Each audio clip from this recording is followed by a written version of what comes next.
In public, every word, every glance, every pause is a decision. You're not just living, you're performing. But most people mistake public behavior for self-expression, when in truth, it's silent negotiation. You're negotiating for attention, respect, trust, fear, opportunity. And the most dangerous people in public are not those who speak the loudest, but those who speak the least and move with intent. Because in every room, there's a hierarchy, spoken or unspoken, and the person who controls the tempo controls the room. You never reveal your intentions. You never explain your methods. You allow others to guess, to wonder, because ambiguity isn't just a defense, it's a weapon. When you're unclear, they prepare for everything. And when they prepare for everything, they exhaust themselves before you move. That's dominance, not through volume, but through precision. The first thing you subtract in public is need. Needing approval, needing attention, needing to be right. Those needs make you transparent. Replace them with composure, the ability to sit still while others perform, the ability to stay quiet when others panic. It doesn't matter how strong your ideas are if you can't control how they are received. In public, timing beats truth. Presentation beats passion. Mystery beats explanation. You walk into a space, and you don't rush to belong. That desperation to connect, to be liked, to be understood, it disqualifies you. Power doesn't seek inclusion. Power lets inclusion seek it. So your first public rule: behave like the room is trying to earn you, not the other way around. And when someone tries to test you, provoke you, draw a reaction, don't meet them where they are. Make them reach. Say less. Pause longer. Hold their eye until they look away. Because when they see you flinch, they know where to aim. But when they can't read you, they hesitate. And in that hesitation, you win. You don't volunteer weakness. You don't share struggles unless they are already overcome. In private, vulnerability is intimacy. In public, it's ammunition. That's not inauthentic. It's intelligent. Because not everyone deserves the full map of your mind. They'll use it against you the moment it benefits them. So you create layers. What they see is surface. What they feel is depth. But the depth is yours alone to navigate. You control attention with contrast. When the room is noisy, you speak softly. When the room is frantic, you move slowly. When the crowd seeks answers, you ask better questions. Public power is not in dominating the space. It's in becoming the space others have to adjust around. Be the one people keep glancing at, not because you demand it, but because your silence demands interpretation. You don't reveal your thoughts too early.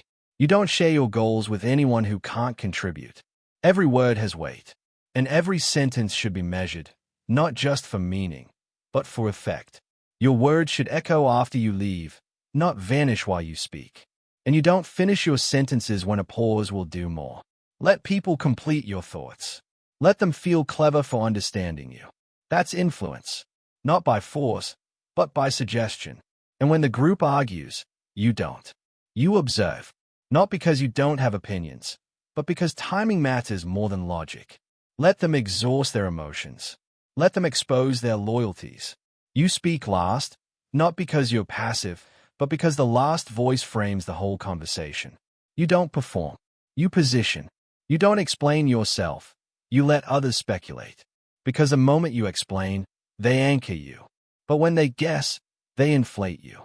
They project more than you ever said, and now you own their imagination. That's how public presence becomes public myth. Even your exits must be crafted. You don't leave when they are done with you. You leave while they still want more. That's how you create anticipation. You enter late. You leave early. You stay just long enough to be felt but never fully known. That's not arrogance. It's mastery. The person who controls their presence controls their absence, and absence is remembered longer than presence ever is. When you're overlooked, you don't react. When you're underestimated, you don't correct. You let them believe you're less than what you are. Because if they see you coming, they'll resist. But if they think you're nothing, you'll pass through their defenses like smoke. Power isn't loud. Power is patient. And the most patient player always wins. In public, restraint is not the absence of power. It is its final form. The more power you possess, the less you need to prove it. And so, Every time you refrain from interrupting, from defending, from justifying, you assert dominance through absence. Others fill silence with insecurity. You let silence reveal theirs. There's a kind of silence that signals weakness, the silence of someone afraid to speak. And there's a kind of silence that reshapes the room, the silence of someone who has already decided not to speak. You master the second. You let others make noise. You let them win the attention they crave. And when they burn out, you're still standing, unread, unbothered, untouched. People rush to prove their competence. You don't. You let situations unfold. When something goes wrong, you don't scramble to fix it publicly. You control your pace. You hold the room's energy steady, even when the room panics. And in doing so, people begin to look to you, even if they outrank you. Why? Because presence isn't about authority. It's about emotional gravity. You don't announce your loyalty either. The louder someone pledges their allegiance in public, the faster they betray in private. You support in silence. You stand beside those you respect, but never on display. The real alliances are always hidden. The ones that last are the ones no one sees. So, in public, you remain neutral, not indifferent, but strategic. You observe who needs to be seen, siding with others. And you note who says nothing. Silence reveals more than words ever will. If you ever must choose a side, you do so when it benefits you, not when it flatters someone else. You don't join movements. You become movements, not by marching in sync, but by being the still point everyone begins to orbit. And when emotions rise, tension, accusation, fear, you stay motionless, not robotic, calm, still, because people read bodies before they hear words. And the man who doesn't twitch under pressure becomes mythological. He's no longer one of them. He's something different, something dangerous, something they can't predict. And what can't be predicted becomes revered or feared. Never defend your decisions in public unless it's to redirect the spotlight. Defending implies regret. Regret implies weakness. You don't regret. You move forward. If they question your choice, let them. Let them argue in circles while you move on. You're not stuck in a moment with them. You've already decided. And that unnerves them more than anything you could say. Your face is a mask, but not one of falsehood. One of design. You reveal what serves your strategy. You emote when it helps your positioning. And when it doesn't, you stay still. You let others wonder what you feel instead of confirming it. Because once your emotional map is public, anyone can walk across it. Protect it like a fortress. When you're interrupted, you don't fight to reclaim space. You lean back. You let them talk. Let them reveal themselves. You nod slowly, smile faintly. And when they're done, not 1 second before, you speak with the weight of someone who allowed chaos just to highlight their calm. That's power. Not in reclaiming your time, but in showing you never lost it. When someone mocks, critiques, or tries to provoke you publicly, you don't respond directly. You pivot. You diffuse. Or you dismiss with elegance. Not sarcasm. Not sharpness. Something more lethal. Indifference. You let them fall into their own aggression while you remain above the moment. The moment they realize they can't pull you into their level, they shrink under the weight of their own performance. You never confess your ambition either. Because the moment you say what you want, others begin calculating how to stop you. Instead, you operate in layers. You let people think you're working on one thing when you're preparing another. Misdirection isn't deception. It's protection. And every real strategist moves through the world with a visible plan and an invisible one. Your social energy is rationed. Not out of selfishness, but intention. You don't talk unless your words have weight. You don't appear unless your presence matters. Every absence builds value. Every silence adds pressure. Because you've trained them to feel the loss when you're not around. Not by force, but by calibration. You've taught them your time is not a guarantee. It's a privilege. And in those rare moments when you speak about someone else in public, it's never criticism. It's precision. You mention strengths, real strengths, but always with brevity. He knows how to pause before he acts. She walks like she already knows the outcome. These phrases travel. They reach the ears of the people you praised. And when they do, you've just built a silent alliance. You've elevated them without cost. And now they're watching you, not with suspicion, but respect. Because the powerful don't rise alone. They build networks, quietly, patiently, but only with those who understand the code. The code of restraint, of timing, of presence over performance. Power doesn't need to be announced. It doesn't arrive with noise. It accumulates in shadows, in decisions not explained, in glances that linger and absences that feel intentional. And so you become someone people anticipate, not because of what you say, but because of what they've come to expect in your silence. Every public moment is a moment to reinforce the myth, not the truth, the myth, because the truth is forgettable. The myth is transferable. People don't repeat facts. They repeat impressions. They pass along stories. He never flinched when they accused him. She didn't say a word, but everyone started watching her. He smiled like he already knew how it would end. These become legend, not because they're accurate, but because they're useful to remember. And that's what you are crafting, not a personality, but a narrative that moves without you. A reputation that walks into rooms you haven't entered yet. And the fuel for that narrative isn't your confidence, it's your contrast. The way you behave differently from everyone else. When others overshare, you remain unreadable.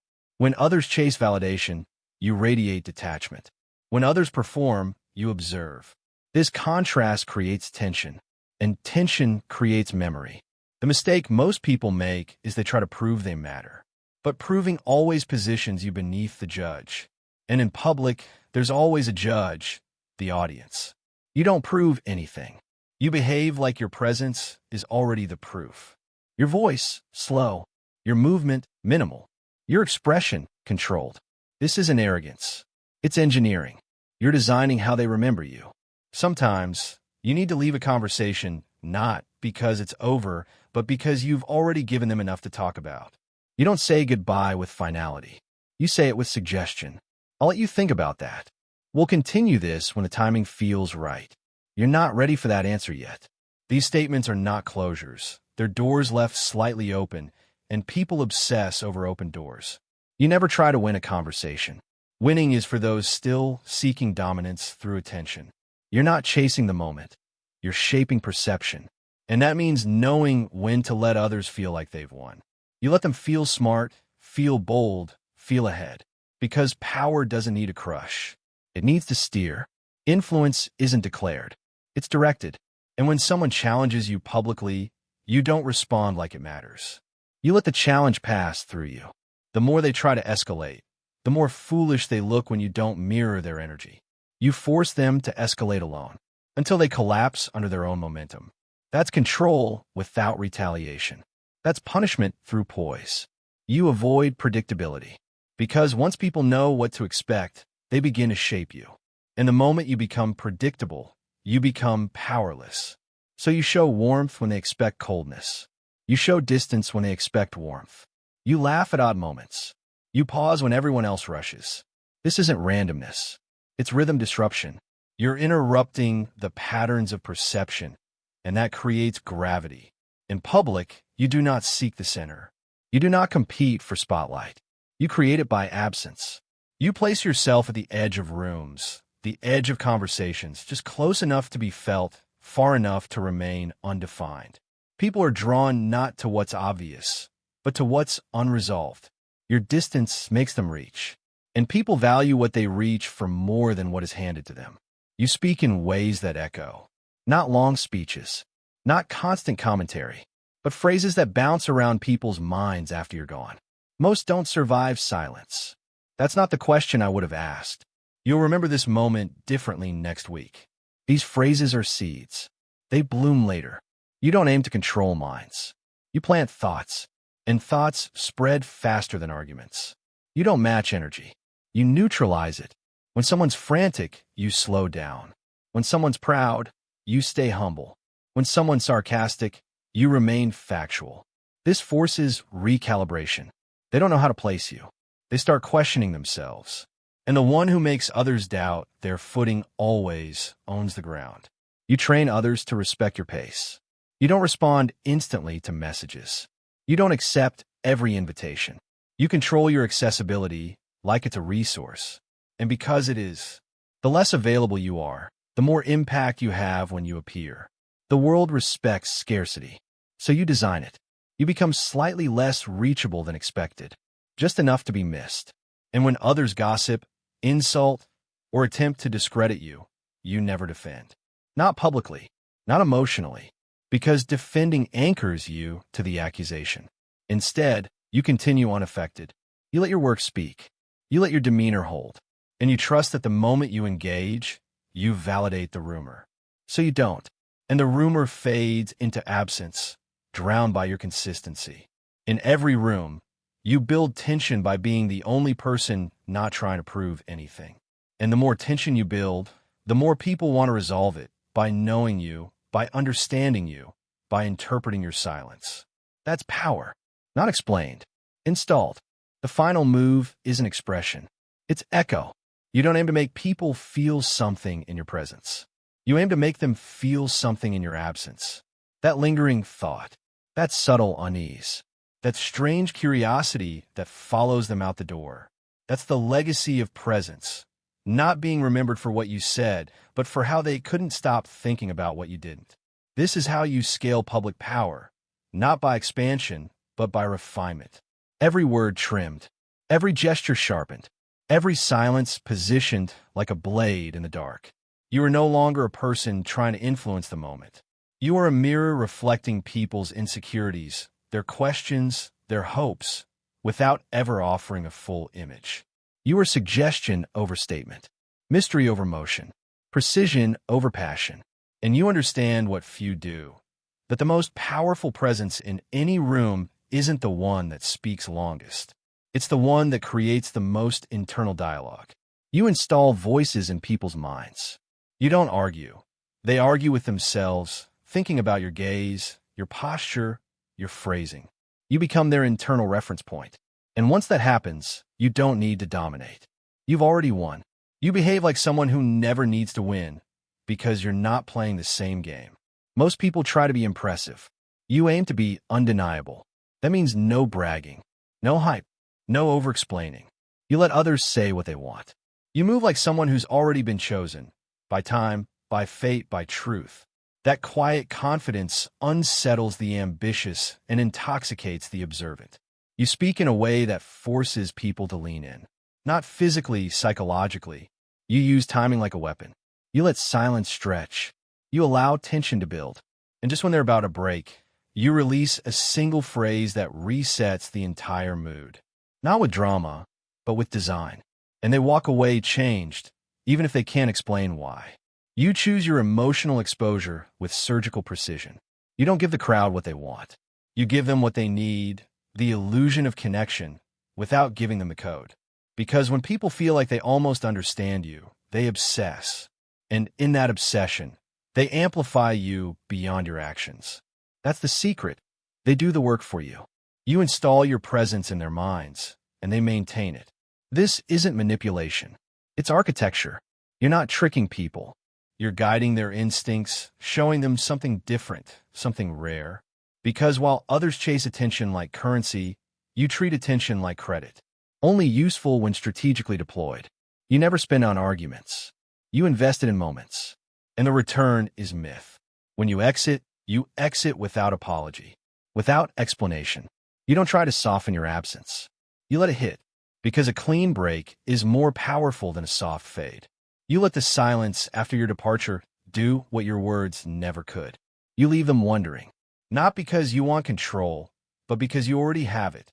And when you re-enter later, a message, a meeting, a conversation, it feels orchestrated. Like every absence was preparation. Like every silence had purpose. You don't just return. You land. And people adjust. Because you've trained them to expect something more, even when you give them less. If you're ever attacked publicly, mocked, or accused, you do not resist. You dissolve, not by disappearing, but by being unfazed. You let others rush to your defense. Because if you've moved correctly, someone always will. You've cultivated quiet loyalty, not through favors, through force of character. They felt your gravity. Now, they protect it, even when you're not looking. Because that's the true metric of presence. How many speak your name when you're silent? How many defend you when you say nothing? How many feel your authority in the empty space you left behind? That's legacy, not built in spectacle, but in design. Every gesture you've held back, every explanation you've avoided, every smile you gave selectively, all of it formed a shape around you. Not a mask, but a shadow, a silhouette too defined to ignore, too abstract to dismiss. And now, people respond to that silhouette, adjusting their tone, their posture, their words without you ever asking. You're no longer just in the room. You become the room, a force of framing, the person around whom conversations bend. And they don't even know why. Because Machiavellian presence isn't about control of others. It's control of self. And through that control, others follow. Not because they have to, because something inside them wants to. They feel it in your restraint, your timing, your refusal to engage on their terms. Now you no longer need to convince anyone of your value. You don't seek affirmation. You don't project need. You exist in your own orbit. And everything else either respects your gravity or floats away. You stop trying to win. You've stopped trying to be understood. You've stopped performing. And in doing so, you've become the performance. The quiet, unreadable force they feel but cannot place. And when you leave, you don't exit with noise. You let the air shift. You let the silence grow. You let the people look around and realize the energy changed because something left, something heavy, something still, something unforgettable. And that's the game. You don't win it by playing harder. You win it by playing quieter, deeper, colder. You don't need a crown. You don't need applause. You need only one thing: to be the figure they remember when the room goes quiet. You don't become unforgettable by being loud. You become unforgettable by being unreadable. Most people in public settings rush to be understood. You resist that urge, because the moment they understand you, they box you in. But if they can't define you, they don't forget you. You become a pattern disruptor, the one who makes them question what they thought they knew about dominance, control, and calm. You don't control others by telling them what to think. You control by controlling yourself, your breath, your posture, your pace. These are signals, micro cues that influence how others behave around you. The slower your breath, the slower they speak. The more you relax your shoulders, the more they lower theirs. You're not reacting, you're regulating. And the person who regulates the environment eventually commands it. In public, the goal isn't to win the interaction. The goal is to own the aftermath. Because anyone can win a moment by being louder, funnier, or faster. But few can walk away and still own the room. That happens when you've mastered the exit. You leave before your presence is diluted. You leave while they still want more. And then, the conversations continue without you, shaped by your timing, not your words. You operate with layered communication. What you say is one thing. How you say it is another. And what you don't say, that's where your power lives. You leave pauses in strange places. You emphasize unexpected words. You answer questions with sideways glances or a slow sip of water. Because meaning isn't in content. It's in delivery. And your delivery is laced with control. The greatest power in public is not attention. It's direction. Attention fades. Direction lasts. You're not there to be seen. You're there to subtly shift the flow. And you do that not by leading directly, but by behaving in a way others begin to mimic. They start asking themselves, why is he so calm? Why doesn't she ever explain herself? Why do I feel like they're 10 steps ahead? That's not charisma. That's psychological architecture. You don't compete. You redirect. You don't argue. You reframe. You don't answer the question they ask. You answer the one they didn't think to ask. And in that redirection, you take the spotlight, not forcefully, but permanently. Because people don't remember winners. They remember those who change the game mid-play. When you praise someone in public, it's never vague. It's surgical. You don't say, he's great. You say, he listens longer than most people speak. That's how you create alliance without submission. The compliment is precise, rare, and impossible to forget. And the person receiving it, they don't see you as equal. They see you as someone who sees deeply. And that earns you quiet loyalty. If someone less powerful tries to bait you into emotional reaction, sarcasm, challenge, passive aggression, you don't flinch. You don't freeze. You simply refuse to engage. But not passively. Strategically, you act as if the provocation didn't even register. Not because you missed it, but because it wasn't important enough to register. That indifference, that subtle dismissal, it says everything without saying anything. Because what you ignore defines you more than what you fight. Every response is an admission that something touched you. Every counterattack says, you matter. And when they realize they didn't, when they feel invisible in your field, their performance collapses. You've defeated them without moving. This isn't stoicism for the sake of virtue. This is calculation. You're not trying to be better. You're trying to remain untouchable. That means every glance, every gesture, every word is a conscious decision to stay above the fray. You're not reactive. You are elemental. You exist like gravity. Constant. Invisible. Unshakable. Your mystery isn't fake. It's engineered. It's the result of discipline. Discipline in what you reveal, what you withhold, when to speak, when to disappear.